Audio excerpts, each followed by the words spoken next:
Assalamualaikum warahmatullahi wabarakatuh. Di sini saya akan membuat video tutorial bagi pengguna pemula SPSS. Bagi yang sudah mendownload SPSS bisa dibuka SPSS-nya. Sini saya menggunakan IBM SPSS Statistik yang 22. Jika sudah dibuka, nanti dia akan muncul dua folder. Folder yang pertama ada yang bergaris-garis seperti ini untuk menginput datanya. Untuk folder yang kedua seperti ini adalah hasil dari analisis data kita. Nah, pada yang garis-garis ini bisa dilihat di sebelah kiri bawah terdapat data view dan ada variable view.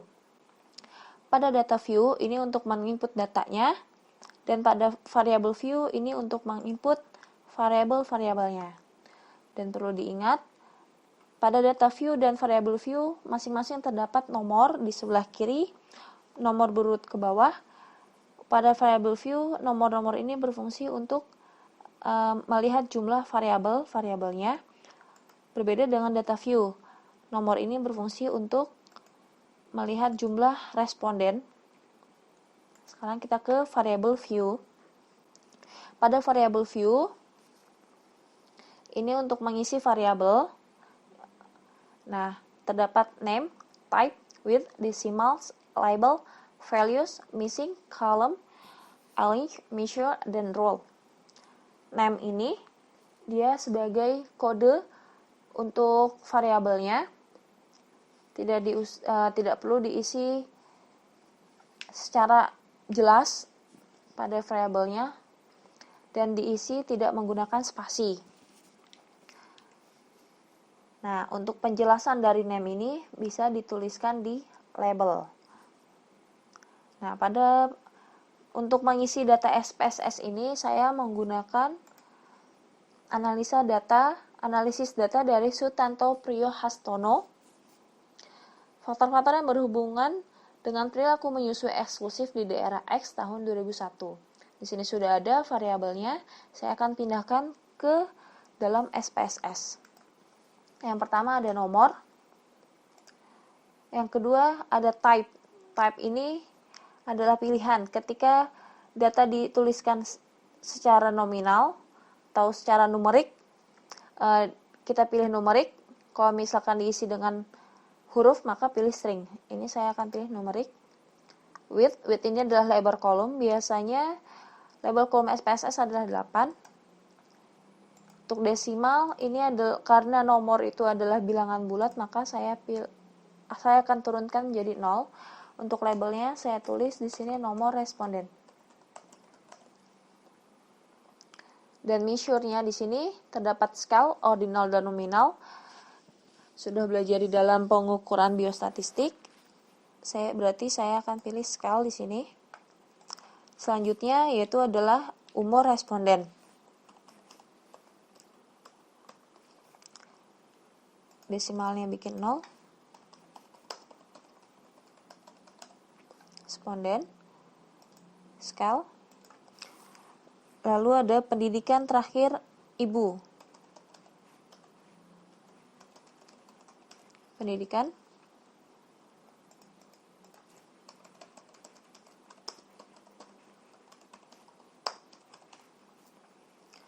Karena pendidikan ini adalah kategorik, maka values di sini saya isi.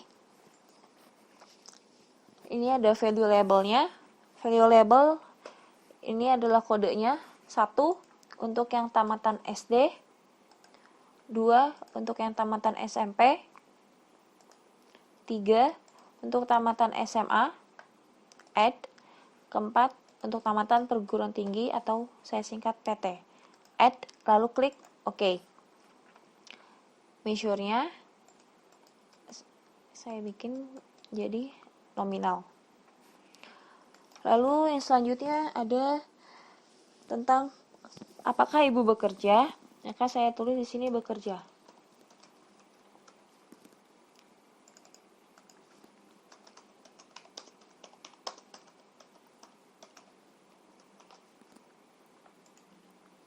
Karena ini adalah kategorik juga pilihan, berarti values-nya saya isi. untuk label 0 saya bikin tidak bekerja. Add label 1 adalah untuk yang bekerja. Add, oke. Measure-nya nominal. Yang selanjutnya adalah berat badan ibu. BB ibu.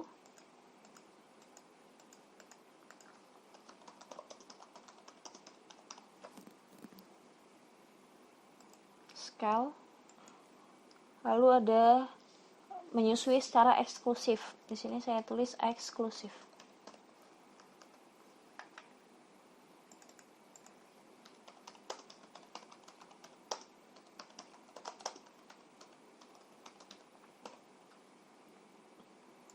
Values-nya karena ini adalah kategori juga, maka saya bikin 0 untuk yang tidak, 1 untuk yang iya. Add, oke. Ini scale. Mohon maaf, measure-nya adalah nominal. Yang selanjutnya, pada analisis data Sutanto ini ada pengukuran kadar HB, ada 2 kali pengukuran kadar HB pada ibu, maka di sini saya akan kasih kode HB1, desimalnya 1 karena ada 1 angka di belakang koma.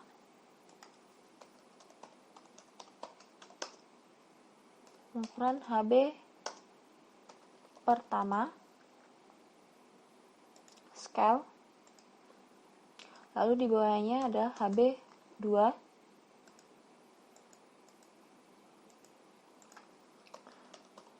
pengukuran HB kedua, scale, lalu selanjutnya ada berat badan bayi, BB bayi,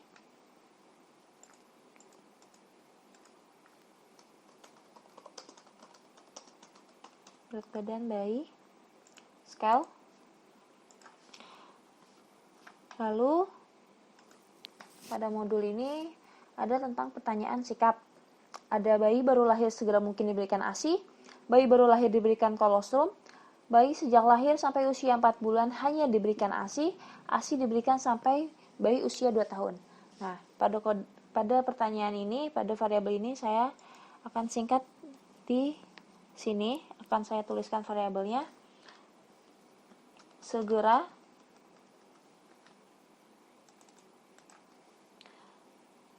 ASI segera diberikan.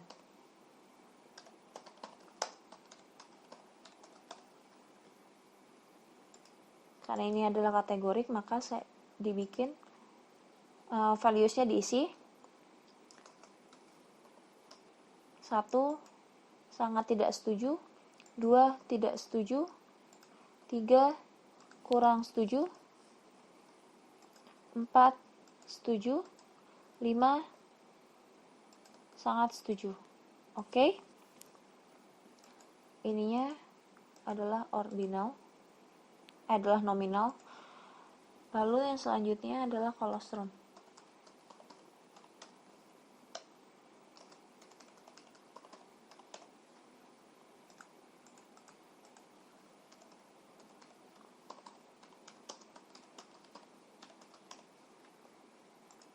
Values-nya diisi juga.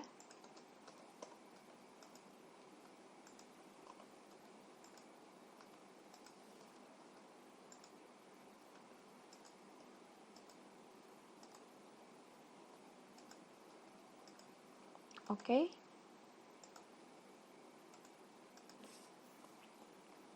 Lalu ada saya isi lahir.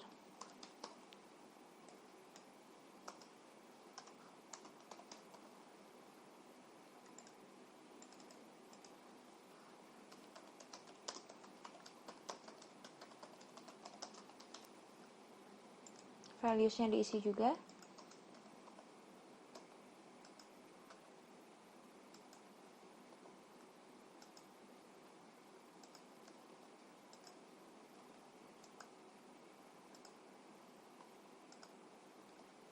Klik OK. Lalu ini nominal. variabel yang selanjutnya itu bayi diberikan ASI sampai usia 2 tahun.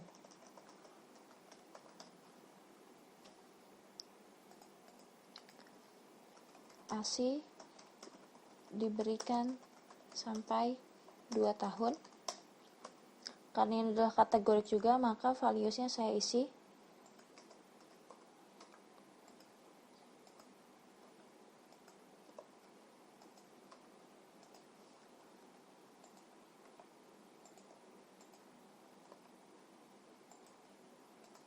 Oke.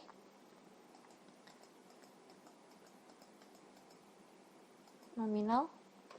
Setelah variabel terisi, lalu kita ke data view.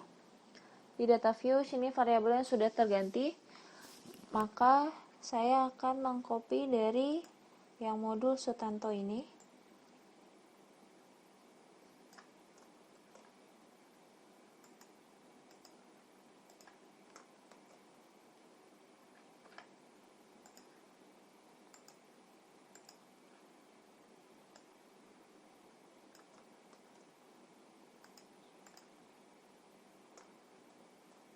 Nah, sini sudah saya copy data-datanya.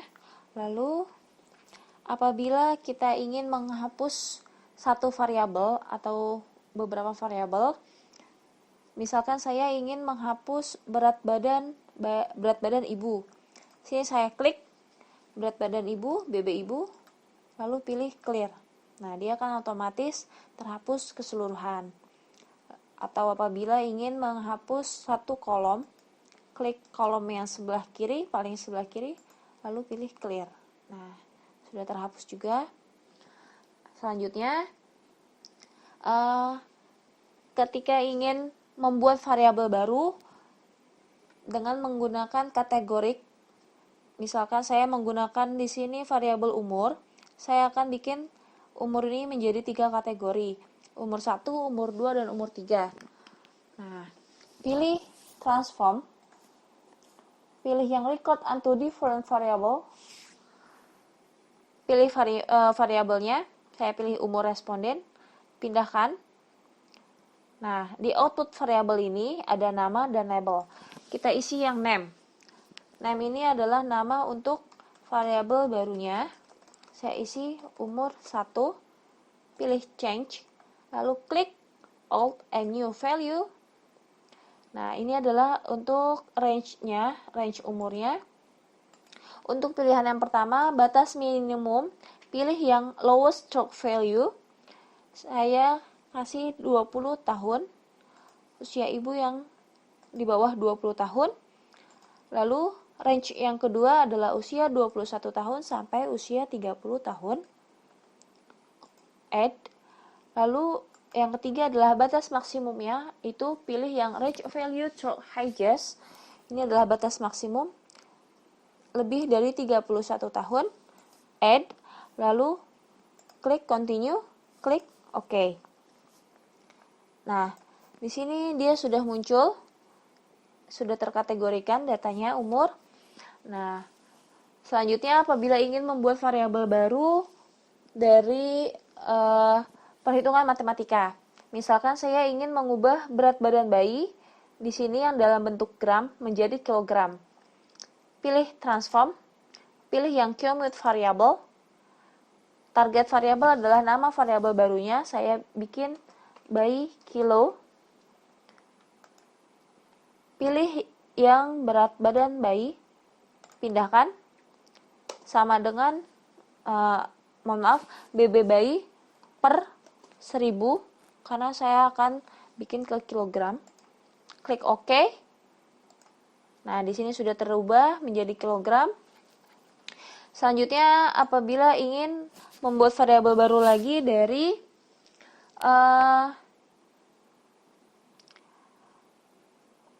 pengkelompokan data dari resiko, jumlah resiko.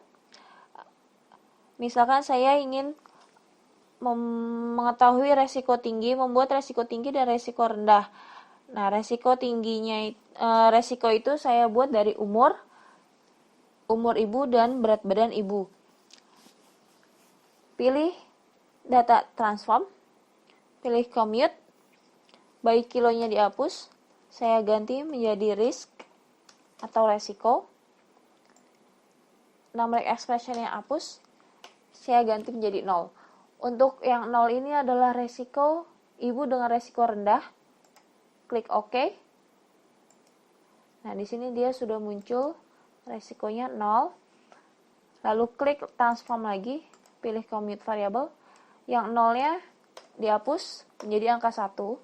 Angka 1 ini adalah untuk ibu yang memiliki resiko tinggi. Pilih if. Pilih yang include if case satisfies condition.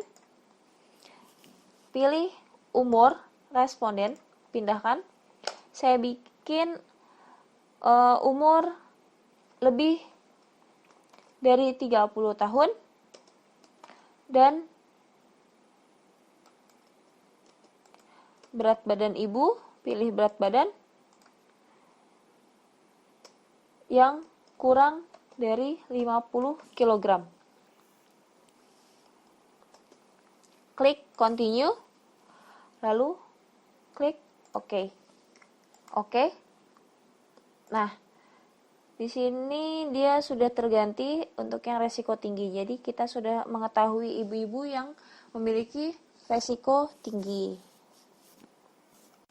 Selanjutnya, ada beberapa kasus yang hanya ingin mengetahui suatu variabelnya aja. Misalkan, saya ingin memfilter ibu-ibu yang menyusui secara eksklusif aja. Nah, di sini pilih data, lalu pilih yang select cases, pilih yang if condition is satisfied, klik if. Saya akan pilih yang ibu menyusui secara eksklusif. Saya hanya ingin mengambil kasus atau data dengan ibu yang menyusui secara eksklusif. Karena kode 1 ini adalah ibu yang menyusui secara eksklusif, berarti eksklusif sama dengan 1. Klik continue. Lalu di bawah, kotak bawah yang output, di sini ada pilihan filter, copy dan delete. Pada copy, pada filter, data yang tidak terpilih atau kasus yang tidak terpilih, dia hanya akan terfilter di angkanya ini akan tercoret, berbeda dengan delete. Ketika delete, data yang tidak terpilih, dia akan terhapus secara permanen. Lalu di sini saya akan memilih filter. Klik OK. Nah, di sini dia sudah terfilter. Kasus-kasus yang tidak terpilih, ibu-ibu yang tidak menyusui secara eksklusif sudah tercoret.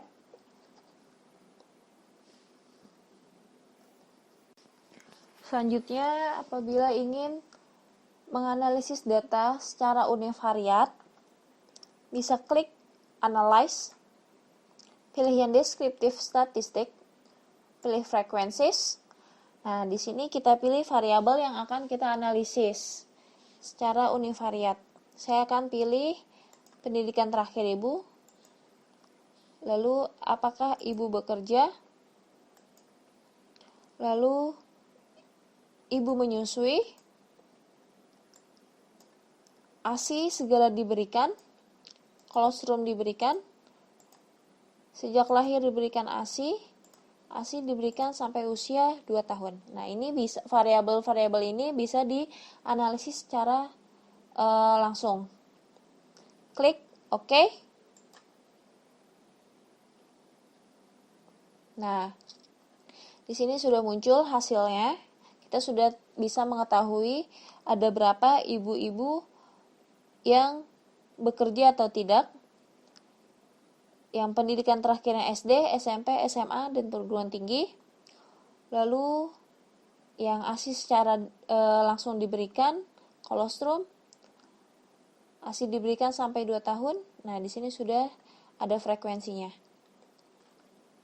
Nah, lalu selanjutnya ketika ingin menganalisis dari min, misalkan dari umur ibu, ingin mengetahui mean, mediannya, klik analyze, klik descriptive statistic, klik frequencies.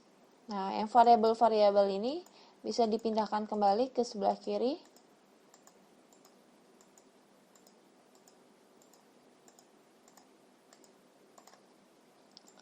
Lalu pilih umur, klik pilih statistik. Nah, di sini ada percentile value, central tendency, dispersion, distribution. Nah, di sini opsional mana yang akan kita analisis. Saya akan memilih mean, median, mode, standard deviation, maksimum, dan maksimum. Lalu klik continue, klik OK. Nah, di sini dia sudah muncul statistiknya yang frekuensi umur responden. Sudah ada mean-nya, sudah diketahui adalah 25,1, mediannya adalah 24, dan seterusnya. Nah, di sini sudah langsung diketahui. Lalu, ketika misalkan kita ingin menganalisis penelitian secara bivariat, tapi karena ini penelitiannya secara univariat,